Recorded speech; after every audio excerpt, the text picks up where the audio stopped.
trying to make, again, I'm trying to make this a better experience.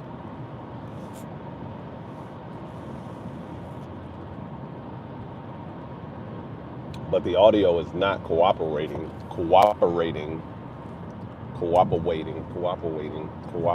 with me. It's not cooperating with me. So, okay, there we go. That's much better.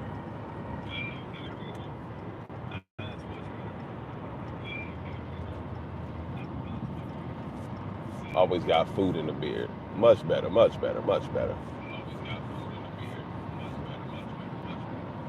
Yes. All right, cool. So, welcome into Car Rides and Conversations with your favorite cousin Backpack.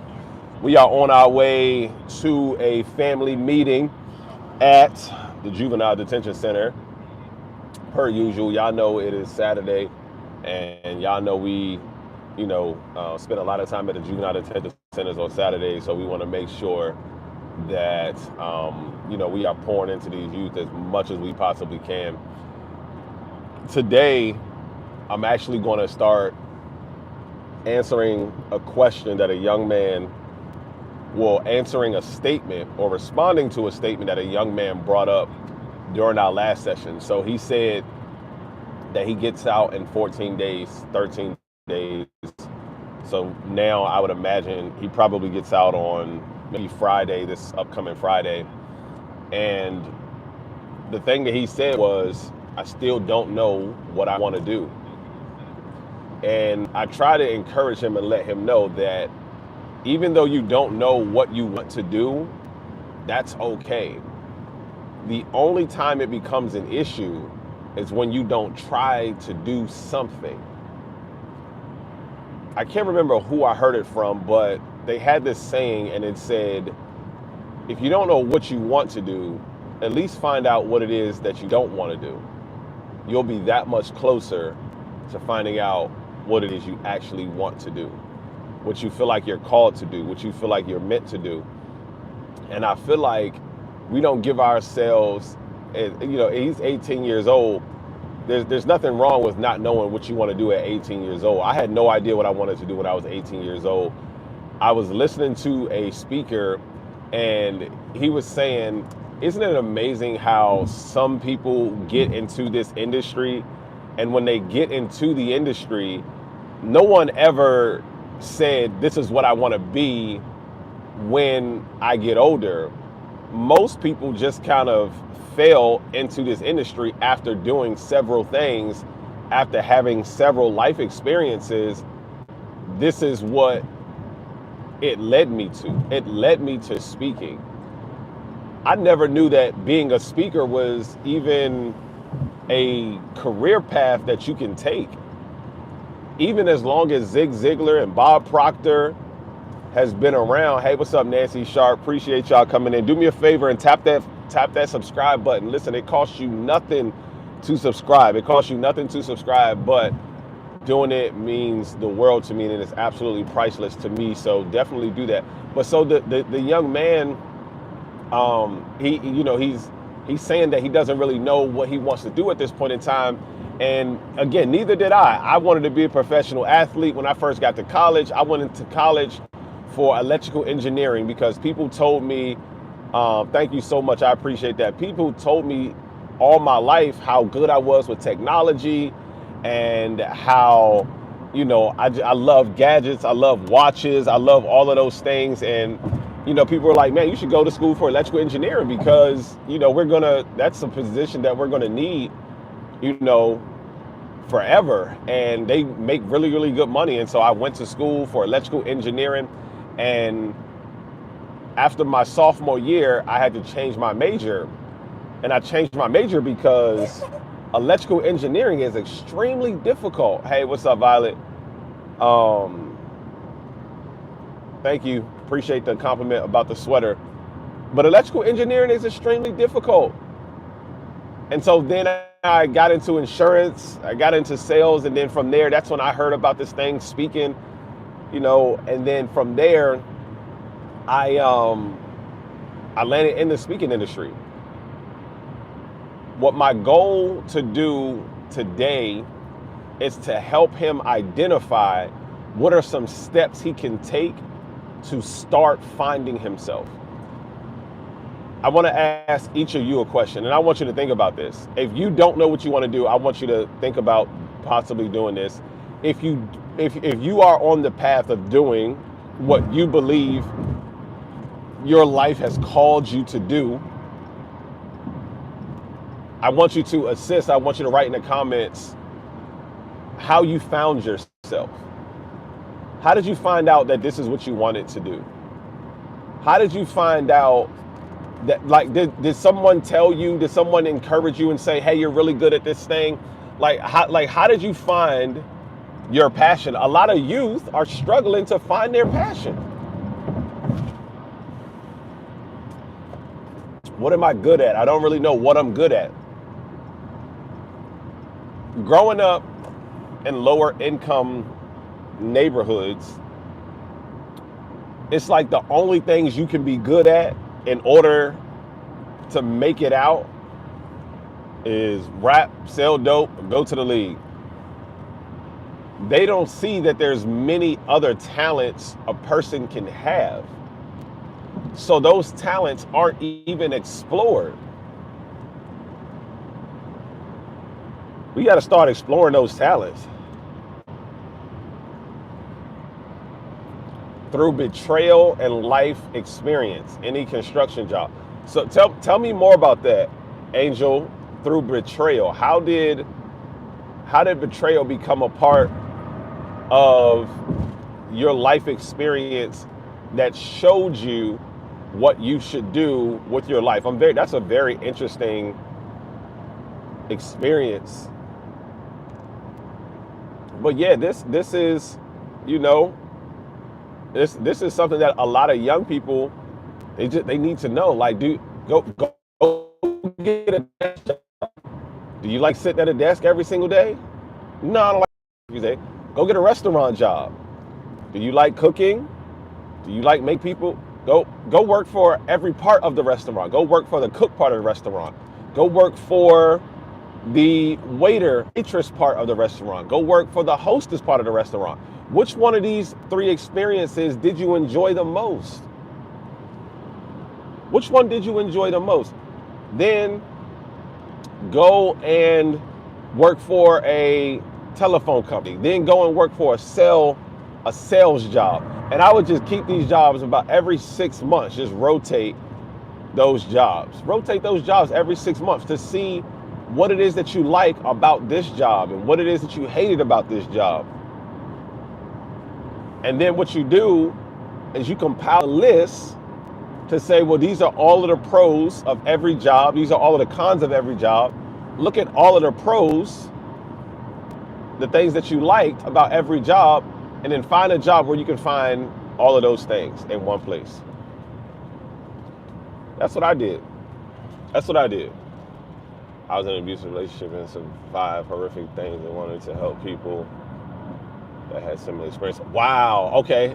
People don't realize how easy it is to get an entry-level job that lead to long-term jobs. Yeah, for sure. So Angel, yes, that experience can, okay, now I understand your previous comment a lot better, because that previous experience is kind of what made you say, hey, this is the direction that I want to go down, because I want to help other people, you know, not experience the same things that I experienced. And that is beautifully commendable. Angel, you know what, well, everybody, while y'all are here, please do me a favor, just tap the subscribe button. Again, it doesn't cost anything to subscribe, but it's absolutely priceless. And you know what, PAC, people look down on, a lot of people will look down on entry-level jobs. Like, entry-level jobs are the worst thing ever. Entry-level jobs are not the worst thing. You're entry-level, you just started, but I think sometimes we get a little ahead of ourselves and we start to think, well, if I'm going into this job, I want to be making the same money as the person who's been doing it for 20 years. And, you know, and it's, I don't know. I want to find a different term other than microwave society, but it seems like it's the most appropriate phrase to use is the microwave society, and you know, appreciating longevity, the longevity of success and the process of success, and you know how long it actually takes to be successful and to be good at something. Many people think, oh, you know, this person was just an overnight success. There aren't many overnight successes. It's just that people are rewarded in public for what they practice for years in private. If you want to be good at anything, I tell the young people, if they want to be good at anything, practice in private. Just practice, practice, practice, practice. And annoy people with how much you practice. And if you annoy people with how much you practice, you'll ultimately find that you will begin to progress as a person. You'll ultimately begin to progress as a person. I love there's an analogy or a demonstration that I have, and it talks about us growing simultaneous with life. When we're in our early years, we tend to grow simultaneously with life.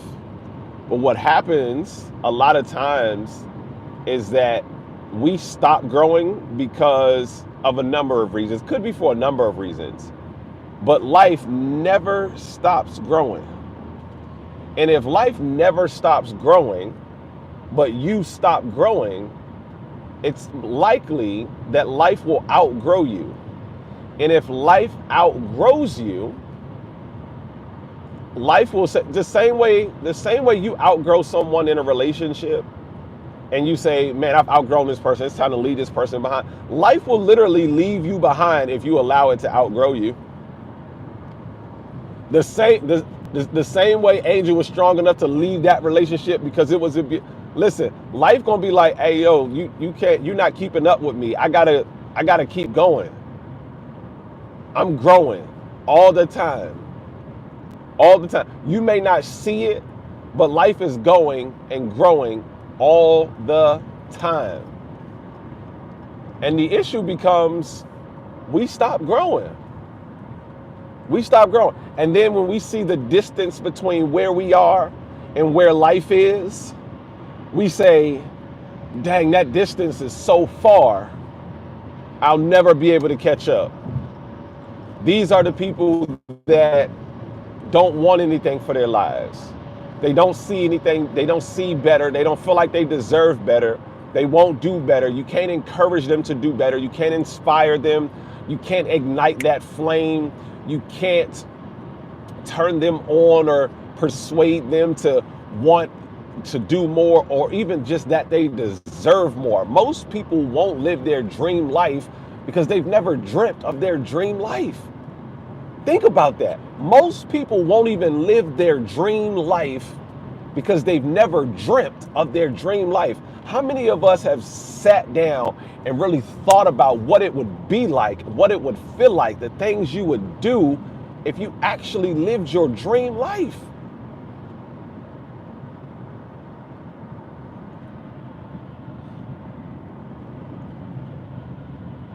They stuck in that lack mindset. That's right, Angel. That's right. Hey, listen, absolutely, PAC, they get in their 60s and they start regretting everything that they didn't do. Man, I should have done this. I should have done this. I should have. Success cost a lot, but regret cost even more. I'm telling you, success costs you almost everything, but regret will cost you everything. It 100% will cost you everything. They just got to dream of it. And if people don't grow with life, life is going to continue to surpass, right? To get back on track, life will continue to surpass. And now they're in a mind frame of, I can't catch up to life. Instead of saying, you know what, I got to walk life down. No, I gotta walk life down. Like I gotta, I'm about to walk life down. I'm gonna study. I'm gonna get, go through personal development, go through professional development. That's the reason why this is the reason why I'm going back to school again. I'm going back to school to get this doctorate degree. And the reason that I'm going back to school to get this doctorate degree is because I realize that I'm catching up to life. Now I'm trying to surpass life. There are people in this world who have surpassed life. Not that they're bigger than life, but in the sense that they're living in their gift at the highest level, doing extremely well. They know what their purpose is. They execute on that purpose extremely well. They're probably well compensated, well liked, well loved, well trusted by many. If I look at someone, if I think of anyone like that, it would be someone like Kevin Hart. Like if I look at Kevin Hart and I see how he grew with life, from his first movie, Paper Soldiers, to Soul Plane, to dang it, the wedding one, to Think Like a Man, Think Like a Man too. Like I've watched him I've watched Kevin Hart grow with life and then surpass life and really tap into what his gift and what his calling is. And now if you look at someone like him, he gets to live his best life with his family, with his friends, and is well compensated because of it. Not many people get that opportunity. I'm telling you, not many people get that opportunity. So to see someone get that opportunity, it's a joy to witness. And those are the kinds of things that inspire me, that encourage me, because I enjoy seeing other people's success so much, because it lets me know that it's possible.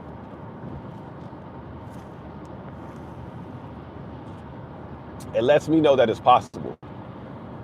And as long as I know that it's possible, and the same for you, if it's possible, then you know it can be done. Any of y'all play Candy Crush at all? Y'all remember the game Candy Crush? Y'all remember the game Candy Crush? There was a time where I was stuck on this level. I was stuck on this level in Candy Crush. Level 1000 something. I was stuck on this level in Candy Crush and I could not get past it. I mean, I would go months and months and months trying to get past this level and I could never do it. The thing that kept me going and keep trying was that there was two of my Facebook friends that were past this level.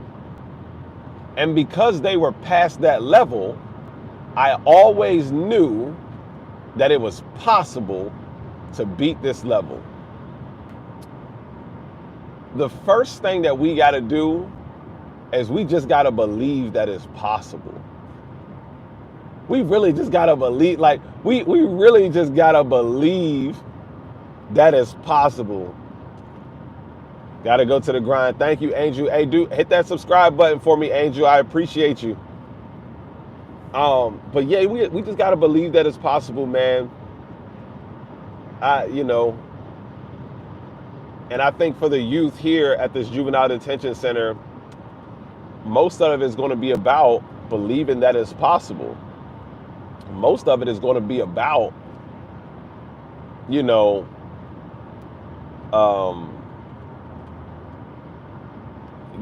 showing them some direction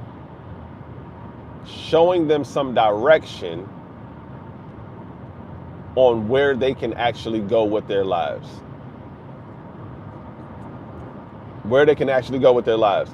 I don't know what that's going to be.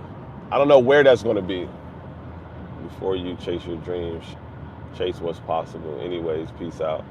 Nice shirt, by the way. Hey, thank you so much, PAC. Do me a favor, man. Tap that subscribe button. Tap that subscribe button. I appreciate it. I appreciate it. I appreciate it. Yes. Chase what's possible. Chase what's possible, for sure. I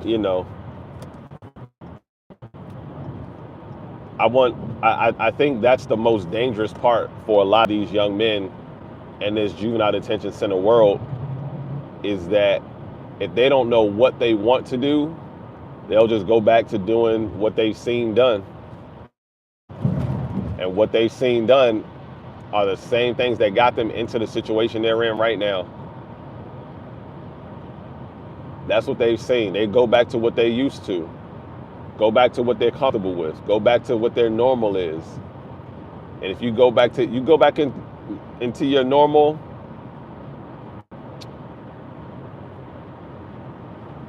go back into your comfort zone,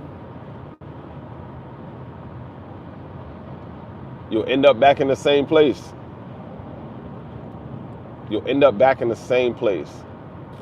But if you change this, affect this at a high level, affect it, change it, get it out of there. If you do that, man, you'll find the beauties and the joys of life. And that's what I want to do. I want to find the beauties and the joys of life. I want to find the experiences of life, man. I want to know how people found out what they're passionate about. How did you find out what your passion was? How did you find out what you're good at? Did somebody tell you what you're good at, or did you see somebody do it and then you say, you know what, hey, I can do that, and then all of a sudden you got really good at it? I wonder what that's like. I wonder what that's like.